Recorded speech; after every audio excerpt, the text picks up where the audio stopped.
Internet एक ऐसी जगह है जहां हर रोज लाखों घंटे का कंटेंट अपलोड होता है। पर क्या कभी किसी एक छोटे से बिल्कुल आम से दिखने वाले डिजिटल फुटप्रिंट पर रुककर ध्यान दिया गया है? आज के इस विश्लेषण में हम इंटरनेट के एक बेहद छोटे लेकिन सांस्कृतिक और भाषाई पर्दों से भरे हुए एक हिस्से को डिकोड करने वाले हैं। ये सच में एक डिजिटल आर्कियोलॉजी जैसा है, जहां हमारी मिट्टी डेटा है और हमारे औजार हमारा एनालिसिस। तो चलिए इस दिलचस्प सफर की शुरुआत करते हैं। ओके, अब सीधे इस मुख्य सवाल पर आते हैं कि आखिर एक छोटे से वीडियो टाइटल में वाकई कितनी इन्फॉर्मेशन छिपी हो सकती है।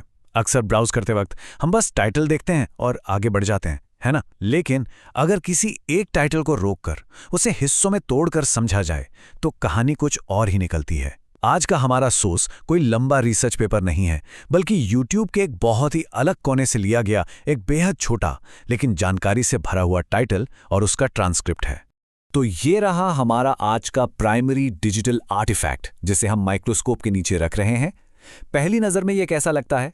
ऐसा लगता है जैसे गुजराती, इंग्लिश और कुछ स्थानीय नामों को बिना किसी ग्रामर के बस एक साथ टाइप कर दिया गया हो। लेकिन सच बताऊं तो इस अराजकता के पीछे भी एक बहुत ही सॉलिड स्ट्रक्चर है। ये सिर्फ एक टाइटल नहीं है, बल्कि एक विज्ञापन, एक आर्टिस्टिक एक्सप्रेशन और एक तरह का कॉन्ट्रैक्ट, सब कुछ एक साथ है। चलिए इसे डिकोड करते हैं। तो चलिए सबसे पहले इसके पहले हिस्से पर फोकस करते हैं, यानी इसका टाइटल और इसमें छिपा हुआ मुहावरा। अब इसमें जो सबसे इंटरेस्टिंग बात है वो है इस क्लासिक गुजराती मुहावरे का इस्तेमाल, बेबे हाथे लाडू खाए। इसका सीधा सा मतलब होता है दोनों हाथों से लड्डू खाना। सोचिए, कल्चरल कॉन्टेक्स्ट में ये एक ऐसी सिचुएशन बताता है जहां कोई हद से ज्यादा फायदा उठा रहा हो या बहुत लालची हो गया हो। इस छोटे से मुहावरे को इतनी गहराई से समझना इसलिए ज़रूरी है क्योंकि ये पूरे कंटेंट का मूड सेट कर देता है। ये सच में लोक संस्कृति और हमारे आज के डिजिटल मीडियम का एक परफेक्ट कॉम्बो है। लेकिन ट्विस्ट तो इसके ठीक बाद आता है। एक ट्रेडिशनल गुजराती मुहावरे के तुरंत बाद अचानक से एक इंग्लिश वर्ड आता है, सॉरी, और वो भी गुजराती लिपि में लिखा हुआ। अब ये क्या है? क्या ये दोनों हाथों से लड्डू खाने वाले लालच के लिए कोई मजाकिया माफी है, या बस इंटरनेट का असर, जहां लोकल भाषाओं में इंग्लिश के शब्द ऐसे ही घुल मिल गए हैं? ये सच में एक ही लाइन में ट्रेडिशन और ग्लोबलाइजेशन का बेहतरीन नमूना है। अब आगे बढ़ते हैं और इसके दूसरे हिस्से पर नजर डालते हैं, जो कि इसके प्रोडक्शन क्रेडिट्स हैं।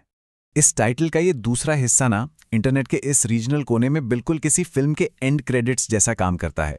ये ब्रिलियंटली इलस्ट्रेट करता है कि कैसे शब्दों की उस अजीब सी लगने वाली लाइन को अगर हम बांट दें तो पूरी एक टीम निकल आती है। सिंगर के तौर पर अजीत खैर, फिर माया रिकॉर्डिंग जो बताता है कि ये स्टूडियो में बना है, और आखिर में जुड़े हुए नाम जो शायद स्पॉन्सर या प्रोड्यूसर हों। इससे पता चलता है कि कैसे लोकल आर्टिस्ट अपनी पहचान बनाने और अपने साथियों को क्रेडिट देने के लिए छोटी सी जगह का भी कितना स्मार्टली इस्तेमाल करते हैं। और हाँ, इस पूरे मेटा डेटा का ओरिजिन कहाँ से है? ये अपलोड हुआ है जलाराम खेर ऑफिशियल चैनल से। ये ऑफिशियल वर्ड का जुड़ना अपने आप में ये बताता है कि डिजिटल दुनिया में एक ऑथेंटिक ब्रांड बनाने की पूरी कोशिश हो रही है। ये जताने का तरीका है कि ये कंटेंट सीधे ओरिजिनल क्रिएटर्स की तरफ से ही आ रहा है। यहां तक तो सब ठीक था, लेकिन अब हम आते हैं उस हिस्से पर जो इस पूरे आर्टिफैक्ट का सबसे बड़ा सरप्राइज है, ऑडियो की विषमता। इतने भारी भरकम और जानकारी से भरे हुए टाइटल के बाद कोई भी यही सोचेगा कि इसके अंदर का ऑडियो कोई लंबी कहानी या कोई बड़ा गाना होगा, राइट? लेकिन कॉन्ट्रास्ट देखिए, एक तरफ हमारे पास इतना लंबा डिटेल्ड टाइटल है जिसे हमने अभी डिकोड किया, और दूसरी तरफ है इस पूरे वीडियो का ऑफिशियल बोला गया ट्रांसक्रिप्ट।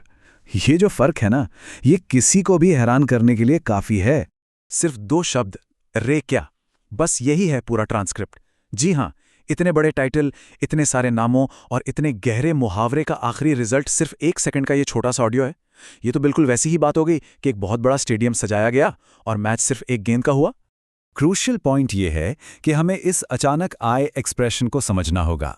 रे क्या बातचीत के बीच में अचानक से निकला हुआ एक अनौपचारिक हिंदी रिएक्शन है, जैसे हम आम बोलचाल में बोल पड़ते हैं ना, अरे क्या, या ये क्या है। इतने ग्रैंड और डिटेल वाले टाइटल के सामने ये 2 शब्द एक अजीब सा खालीपन छोड़ जाते हैं, बिल्कुल ऑपोजिट डायरेक्शन में।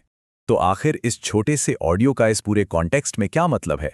क्या ये किसी गाने की रिकॉर्डिंग शुरू होने से पहले की कोई गलती है, या कोई ऐसा लोकल कोड जो सिर्फ वहीं के लोग समझ सकते हैं? हमारे पास मेटा डेटा का पूरा पहाड़ है, लेकिन असल कंटेंट के नाम पर सिर्फ रे क्या। ये अपने आप में एक अनसुलझा रहस्य है। ये सोचने पर मजबूर करता है कि इंटरनेट की इस भीड़ में ऐसे कितने ही डिजिटल अजूबे छिपे होंगे जिन पर हमारी कभी नजर ही नहीं जाती।